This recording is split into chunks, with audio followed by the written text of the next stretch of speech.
Today in Getting Real with the Housewives, Lisa Barlow has unfinished business following the Salt Lake City reunion. I definitely felt like I have unresolved business. Plus, Atlanta newcomer Shmia Morton weighs in on if she's still besties with Portia Williams. I love Portia, and I always love Portia, and I just wish the best for her and all that she does, you know? And I will hope she feels the same for me. And Bryn Whitfield reveals if she has reached out to Uba following the explosive Roni reunion. I've thought about her a lot. You know, it's scary reaching out. And Teddi Mellencamp updates us on her health battle. Kim Zolciak is dating again. And Wendy Osefo weighs in on if cameras will be delayed because of Karen Huger. We've got that plus so much more on today's Getting Real with the Housewives. Hey everyone, and welcome to Getting Real with the Housewives. Lots of big news to get to, as always, including an update from Teddi Mellencamp. So she appeared on her and Tamra Judge's Two T's in a Pod podcast for the first time since undergoing brain tumor surgery in February, and she revealed how she found out. So she recalled being at a horse show and telling her friend that she was having the worst migraine of her life. After she had recorded a podcast with Tamra, then she said she couldn't remember how to say certain words. She then went on to consume migraine medication from her friend and was shaking really bad and didn't know where she was at the horse race. Really scary. So the next day, Teddi went to New Orleans and had an argument with Tamra. Teddi recalled being in such extreme pain to the point where she could barely walk, which led Tamra to think that something just wasn't right. So Teddi admitted that her head had been hurting for 6 months, but she didn't want to face any of it and wanted to move forward. So after undergoing a CT scan at the hospital, Teddi was told that she had over 7 tumors and texted her friends, including Tamra. Tamra said on the podcast, "You said to me, you all thought I was mental, but actually I'm on my deathbed. I texted you back and said, no, you're not, because if you're on yours, then I'm on mine, because I can't live without you." Teddi explained that she had a craniotomy with tumor resection, where they removed 4 tumors from her brain.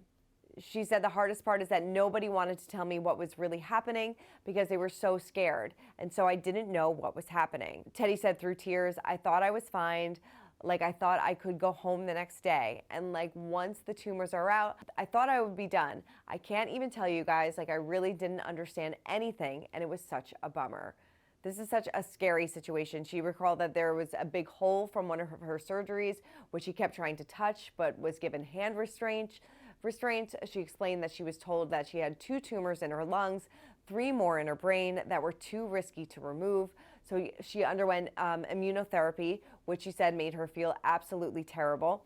We hear that she is currently undergoing radiation this week. She will continue with immunotherapy, but this is just a really scary situation.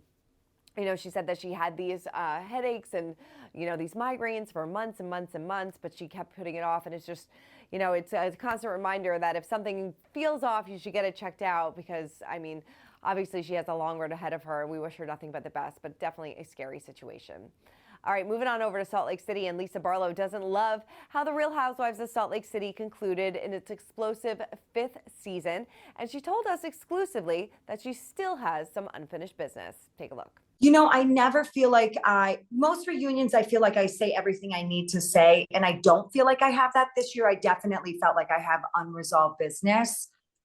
I think that people know by now that, like, when I say something, if I say it, I can back it up. I don't like to lie. I don't like to falsify things. Like, I'm human. I make mistakes too. But I've learned as I've gotten older that I love to have backup for things before I make a decision or say something. And so just know if I'm saying it, like, I can back it up. Yes, cannot wait for the upcoming season. All right, well, Kim Zolciak is dating again.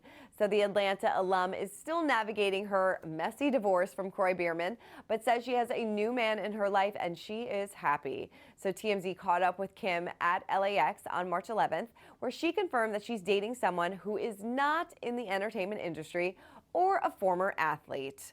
Probably good for her to maybe stay away from all that. She held back on most of the details, but said the man she's dating is from Atlanta and is age appropriate. She says, "I'm just happy. I have my kids. I'm in my new house. I'm working." As we know, Kim and Kroy, they share, you know, KJ, Cash, and twins Kaya and Kane, but they have been in a messy divorce battle for quite some time. So it's nice to see Kim moving on. Hopefully she's in a really healthy and happy relationship. You know, she just filed for an emergency court hearing over concerns for her kids while they're in Croy's care. Kim alleged that Bierman has taken steps to completely cut the children off from her and that he has an inability to refrain from disparaging her in front of their kids.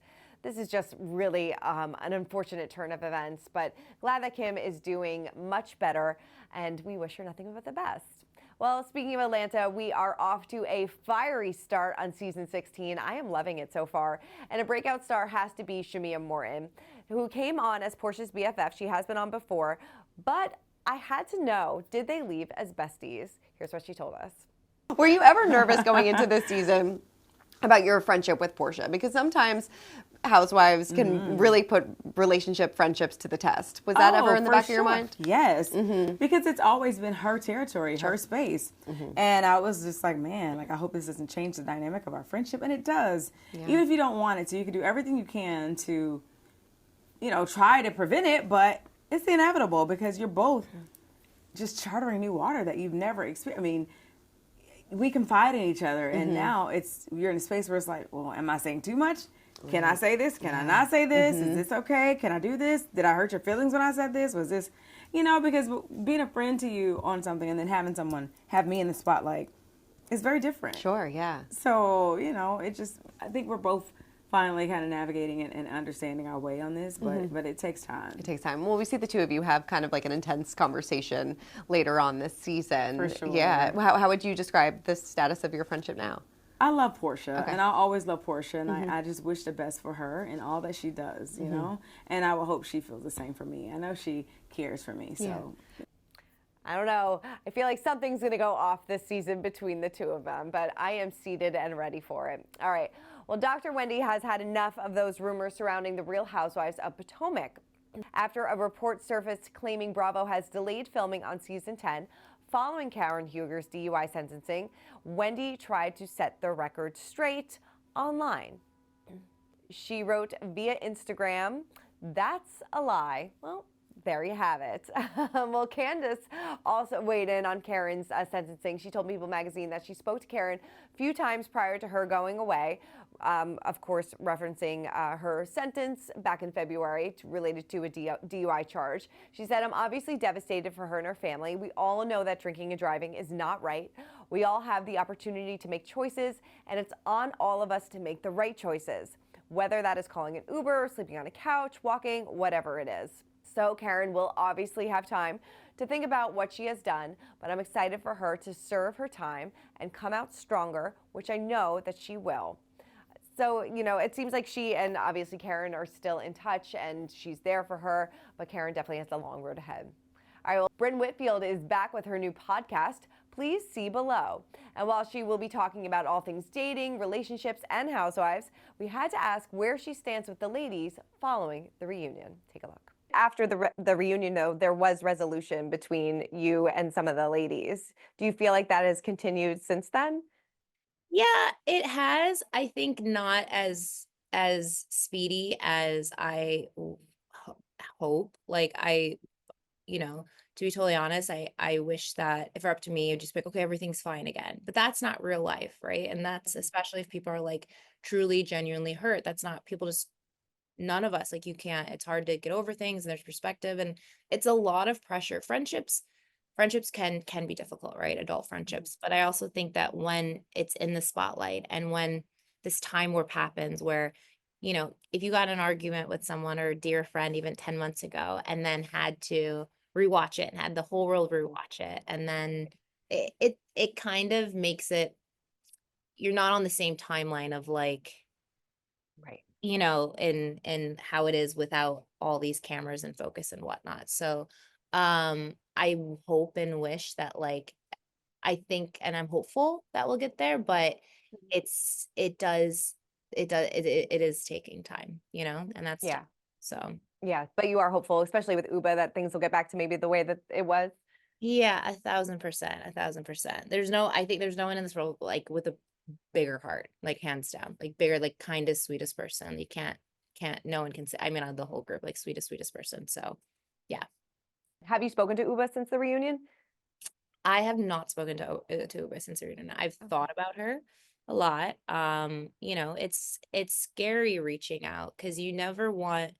There's the holidays and everyone's traveling and sure everyone's busy, but it's like again, it's hard to repair relationships that are under the spotlight because maybe it's my own paranoia, but you think like, oh, is this person going to think I'm only reaching out because of this, you know? Or like, for example, even with this, it was like I thought about, you know, maybe last week, and I'm like, no, because then she's gonna be like, oh, okay, so you can go on press and say, yeah, we're doing good. Like, you know, like it adds a level of like paranoia, you know, of like you don't want people to misjudge or have a 10, and it's very, very delicate. So I think timing is everything, and it's definitely on my mind and in my agenda, and it's just more so about like timing when I trust that, you know, it will be seen as exactly what it is, which is like authentic and me just like truly missing her.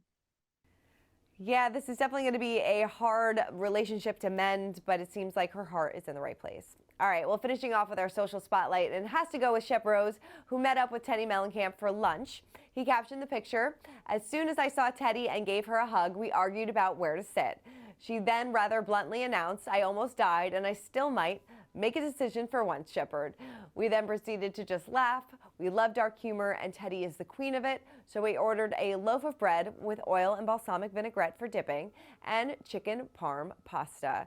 He said, "More laughs than anything. She has a keen interest and derives much pleasure in my misadventures, which I think means that she loves me." I love this friendship. I think that is so wonderful. She playfully commented, "Thankfully, we were never romantically involved. I don't think I could pull off a shark tooth necklace." If you've been watching this season of Southern Charm, then you definitely understand her little dig there.